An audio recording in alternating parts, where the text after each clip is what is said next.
ఈ 2 రోజుల నుంచి ఒక వార్త వైరల్ అవుతుంది. అదేంటంటే పాకిస్తాన్ సైన్యంలో తిరుగుబాట్లు మొదలైనాయి. అనేక మంది అధికారులు తమ ఫ్యామిలీస్‌ని లండన్‌కి లేకపోతే న్యూజెర్సీ లాంటి ప్రాంతాలకి తరలించేశారు. Including Pakistan general Asim Munir family కూడా వెళ్ళిపోయింది.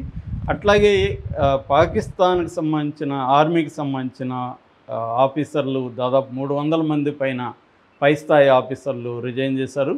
మామూలు ఆర్మీ సోల్జర్స్ ఒక 5,000 మంది వరకు రిజైన్ చేశారు. వీళ్ళు ఎక్కువ మంది గల్ఫ్ కంట్రీస్కి వెళ్ళిపోతున్నారు. ఆల్రెడీ వాళ్ళ బంధువులు వాళ్ళు అక్కడ ఉద్యోగాలు చేయడం ఇక్కడ సైన్యంలో పనిచేయడం కంటే అక్కడ పోయి పని చేసుకోవడం బెటర్ అన్న ధోరణిలోకి వాళ్ళు వెళ్ళిపోయారు అన్న ఒక వార్త వైరల్ అవుతుంది. దీన్ని అఫీషియల్గా పాకిస్తాన్ ఎక్కడా కూడా చెప్పలేదు.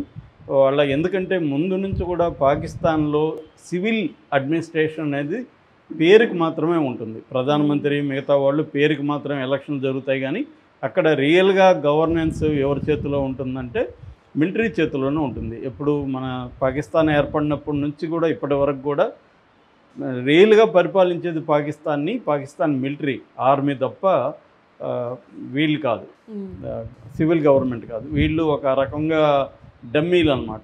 ఏ ప్రధానమంత్రి ఉన్నా డమ్మీలే.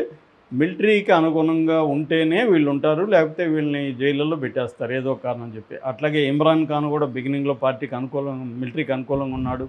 అతన్ని పైకి లేపారు. తర్వాత అతనికి మిలిటరీకి మధ్య గొడవలు వచ్చేసరికి అతన్ని జైల్లో వేశారు. 2 ఏళ్ళుగా అతను జైల్లో ఉన్నాడు. సో ఇప్పుడు షహబాజ్ షరీఫ్ కూడా అసీం మున్నీర్ కంట్రోల్లో ఉన్నాడు. అసీం మున్నీర్ మిలిటరీ చీఫ్ అక్కడ, ఆయన కంట్రోల్లోనే ఉన్నాడు తప్ప ఈయనకేమీ సపరేట్. నిన్నగాక మొన్న మిలిటరీకి సంబంధించిన ఒక సమావేశంలో పాల్గొన్నప్పుడు కూడా ఆయన చదువుతున్నాడు. ఎవరు షహబాజ్ షరీఫ్ చదువుతున్నాడు. అది స్క్రిప్ట్ రాసి ఇచ్చింది అసీం మున్నీర్ అంటున్నారు. ఆయన ఏం చెప్తే అదే మాట్లాడుతున్నాడు తప్ప ఈయనకి ధైర్యం కూడా లేదు వాళ్ళకి అనేది ఒకటి అయితే ఉంది. సో అంటే ఇప్పుడు అందరూ కూడా ఈ పాకిస్తాన్ యుద్ధం వెళ్ళడం వాళ్ళకి ఇష్టం లేదు, మిలిటరీ వాళ్ళకి ముఖ్యంగా. ఎందుకంటే గత కొంతకాలంగా మిలిటరీ అనేక ఇబ్బందులు పాకిస్తాన్లో పడుతుంది. ప్రధానంగా 2 రకాల ఆర్మ్డ్ రెబలియన్స్ పాకిస్తాన్లో జరుగుతున్నాయి. ఒకటేమో బలూచిస్తాన్ అనేది అతి బిగ్గెస్ట్ ప్రావిన్స్ ఇన్ పాకిస్తాన్.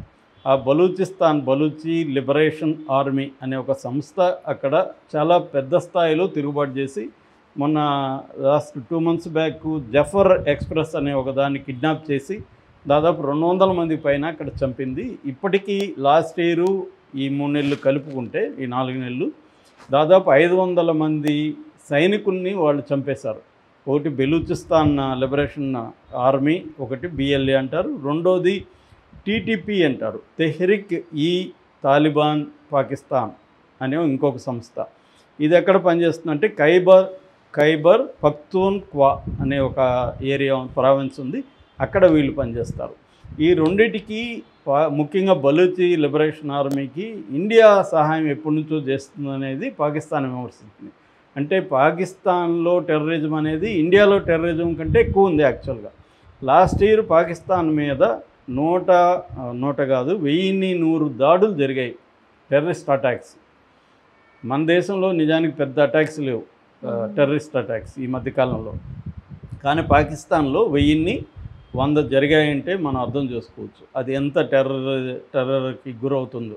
అందుకని వాళ్ళు చాలామంది ఏం చెప్తున్నారంటే, మేమే మా దీంట్లో సమస్యలతో సతమతం అవుతా ఉంటే మేము వచ్చి మీ దేశంలో టెర్రరిజం చేసేంత సీన్ మాకుందా, మేము క్లీన్ చేసుకోలేక మేము మా సైనికుల్ని రోజు బలిపెడుతున్నాము. సో ఇటువంటి పరిస్థితిలో మేము మిమ్మల్ని కిలికి మీద యుద్ధం చేసుకునే పరిస్థితి మాకు లేదు.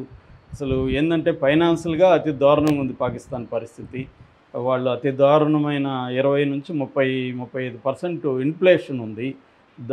రేట్లన్నీ అతి దారుణంగా పెరిగిపోయినాయి. పాల ప్యాకెట్ లాంటివి 300, 400 ఇలాగ ఉన్నాయి అక్కడ. అంటే మినిమం నీళ్ళు అవి తీసుకునే పరిస్థితి లేదు. ఇప్పుడు టీలు తాగొద్దని కూడా గవర్నమెంటే సజెషన్ ఇచ్చింది.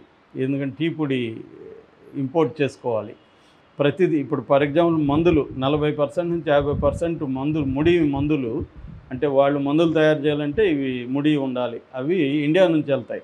ఇప్పుడు వాళ్ళు అవన్నీ కూడా బ్యాన్ అయిపోయినాయి కాబట్టి ఇంకా కష్టాల్లో ఉన్నారు. సో పాకిస్తాన్ ఎకనామిక్ కష్టాల్లో ఉంది. Bailout IMF international monetary fund bailout చేయడం వల్లనే అది సర్వైవ్ అవుతుంది.